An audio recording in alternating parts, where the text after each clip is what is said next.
ભાષામાં જોઈએ અવેલેબલ છે ભાગવત. ઘરે વસાવો, દરરોજ વાંચો, એમના ચરણ દરરોજ પકડેલા હશે ને તો જ્યારે તમારે જરૂર પડશે ને ત્યારે એ સામેથી હાજર હશે. નજરની શરમ ને વ્યવહારની શરમ તો માણસ રાખે છે, તો ભાગવત ભગવાન નહીં રાખે? નિત્ય સત્સંગ કરો, નિત્ય સ્વાધ્યાય કરો. યાદ રાખો, ધર્મ માટે ને સત્સંગ માટે કોઈ ઋતુ હોતી નથી, કોઈ સમય હોતો નથી. ઘણા લોકો શ્રાવણ મહિનો આવે ને તો દિવસના 4 વાર શિવજીનો અભિષેક કરે છે, પણ ભાદરવાનો પહેલો દિવસ આવે ને એટલે શિવજીને ઓળખતા નથી. હા, શિવજી પણ ભાદરવાના પહેલા દિવસે કહે છે, એલા શૃંગી ભૃંગી, આ પૂજારી કેમ દેખાતા નથી? તો કે કાલે અમાહનો થાક લાગ્યો તો આજ મોડા છે. ભક્તો તો ઠીક છે, પૂજારી મોડા છે. હું શું કામ કહું છું? ધર્મનો નિશ્ચિત સમય નથી. શિવજી એમ કહ્યું નથી કે ભાદરવામાં અભિષેક ન કરતા, આપણે મૂકી દઈએ છીએ. પુરુષોત્તમ મહિનો આવે ત્યારે પીપળાની બહુ પ્રદક્ષિણા કરીએ, ઓલા સૂતરના દોરાની આખી દડિયું ખાલી કરી નાખે, વીટી વીટી વીટી થર જમાવી દીધો. નારાયણને આમ આમ પડતા મૂકે નહીં, રાત દિવસ તુલસી દલ ચડાવે, આ પૂજા કરે, તે કરે. અને જેવો પુરુષોત્તમ મહિનો પૂરો થાય બીજા દિવસે પૂછે, લે તમે પૂજામાં આજે મંદિરે નથી ગયા છો? પુરુષોત્તમ મહિનો તો પૂરો થઈ ગયો ને કાલ. એટલે ચોખ્ખો અર્થ કે હવે પુરુષોત્તમ ભગવાન તમે તમારી જગ્યાએ, અમે અમારી જગ્યાએ. જે સદા તમારી સાથે રહે છે અને જેને તમારે સદા તમારી સાથે રાખવા જોઈએ એવું એક જ તત્વ છે, ભગવાન. એને છોડશો નહીં.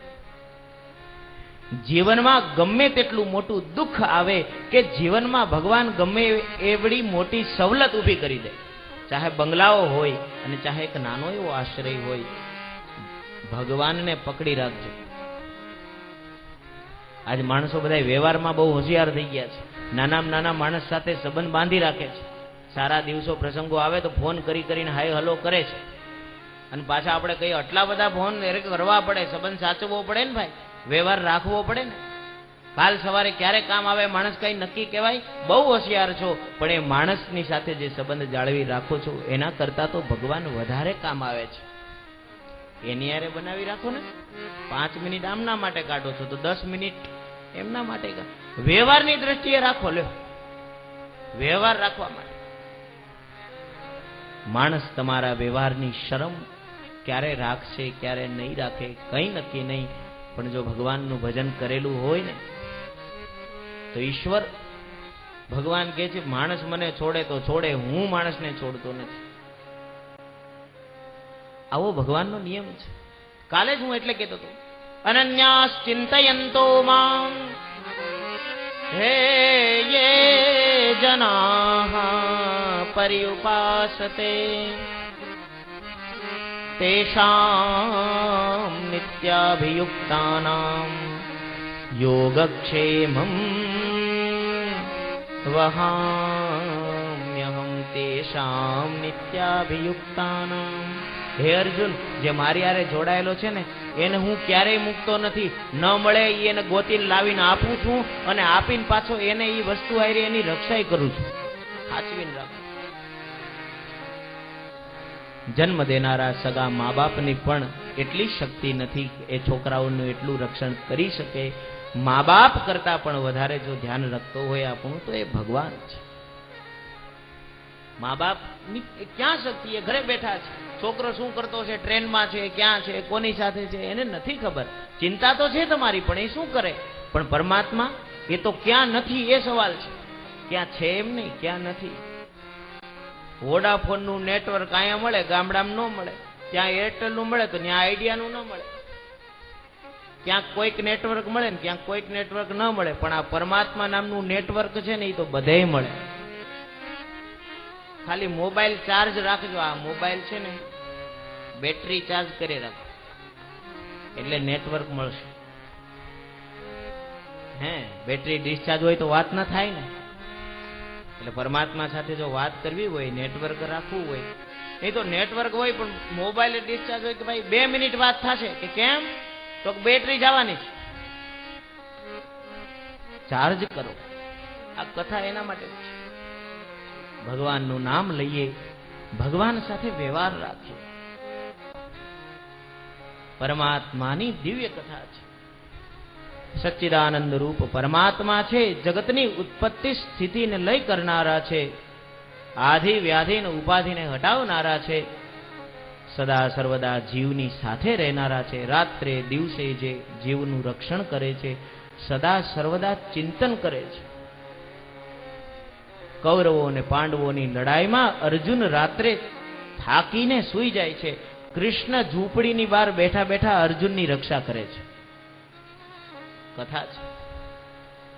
બહાર બેઠા છે, ઘોડાઓની સેવા કરે છે. ઘોડાને જે ઘા લાગ્યા છે ને એને રૂજાવા માટેથી દવા કરે છે. કથા છે મહાભારતમાં. અર્જુન ક્યારેક રાતના 2 વાગે નીંદર ઉડે, ઊંઘ ઉડે, બહાર આવે, જોવે ભગવાન બેઠા છે. અર્જુન કે પ્રભુ સૂઈ જાઓ ને. અરે કે સુવાતા હશે?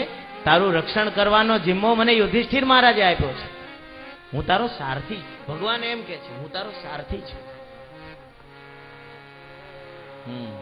ભગવાન જ સારથી છે, બાકી બધાય તો સ્વાર્થી છે. ભગવાન જ સારથી છે. ભગવાન આપણી સાથે હશે. જેની સાથે જગત આખું છે પણ ભગવાન નથી, એ જિંદગીમાં ક્યારેય જીતતો નથી. અને જેની પાસે જગત આખું નથી પણ જો એની હારે પરમાત્મા છે તો એને ક્યાંય કોઈ રોકતું નથી. તું ही नाम तारन सबे काज सारन, धरो उनका ध्यान वो निवारण करेगा. એવી ભગવાનની અદ્ભુત લીલા છે. પરમાત્માના ચરણોમાં મંગલાચરણ સાથે વંદન કરી પદ્મ પુરાણ અંતર્ગત ભાગવતજીની મહિમાના ક્રમને આગળ વધારતા વધારતા શ્રી વેદવ્યાસજી મહારાજ પરમ ભાગવત અને ભાગવતજીના પ્રથમ વક્તા, પરમ વક્તા, સાક્ષાત શિવજીના અવતાર એવા ભગવાન શ્રી સુખદેવજી મહારાજની વંદના કરે છે. પહેલા ભગવાનની વંદના ને ભગવાન પછી સીધા ભગવાનની કથાના પ્રથમ વક્તા કે જેની કૃપાથી, કે જેમની કૃપાથી આપણે આજે સૌ ભાગવત ગાઈ રહ્યા. સુખદેવજી મહારાજે ન ગાયું હોત તો આપણને કોઈ આવડતું જ ન હોત. એ આ બધા એના આદિગુરુ છે. સૌથી પહેલા ભાગવત ગાયું છે સુખદેવ. એટલે આ પૃથ્વી ઉપર આમ તો ભાગવતજીનો ક્રમ તો કંઈક એવો છે કે સૌથી પહેલા આદિનારાયણ ભગવાને બ્રહ્માજીને કહ્યું, પણ બહુ ટૂંકમાં કીધું, 4 જ શ્લોકમાં. આ તો 18,000 શ્લોક છે ને, 4 જ શ્લોકમાં ગાયું. પછી એ પાછું 4 શ્લોક નારદજી, બ્રહ્માજીએ નારદજીને આપ્યું. એ નારદજી લઈને ફરતા હતા, ત્યાં એકાદ વાર વ્યાસજી સાથે સમાગમ થયો. એ કથા પ્રથમ સ્કંદમાં આવવાની છે. પછી એ વ્યાસજીએ 4ના 18,000 કર્યા અને પછી પોતાના પુત્ર સુખદેવને ભણાવ્યું. અને એ સુખદેવજીએ આ કથા ગાઈને આપણા બધા ઉપર કૃપા કરી. કલિયુગમાં કીધું હાંચવી રાખજો, બહુ કામ આવશે, સત્સંગ કરજો. આ એક જ આશ્રય હશે, ભગવાનની કથા. તો એવા સુખદેવજી મહારાજની વંદના કરી છે. યમ પ્રવ્રજંતમનુપેત મપેત કૃત્યમ દ્વૈપાયનો વિરહ કાતર આજુહાવ પુત્રેતિ તન્મયતયા તરવોభిનેદુઃ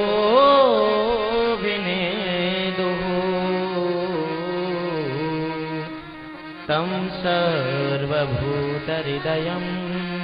મુનિમાનતોસ્મિ. સુંદર મજાનો શ્લોક ગાયો છે. સંસ્કૃત ભાષા છે ને. એક જણો કે સંસ્કૃત છે બહુ અઘરી છે. મેં કીધું અઘરી નથી. જે વસ્તુનો ક્રમ અને વ્યવહાર મુકાઈ જાય ને પછી એ વસ્તુ અઘરી બની જાય. હા, એવું છે. અહીંના છોકરાઓને બહુ આશ્ચર્ય થાય કે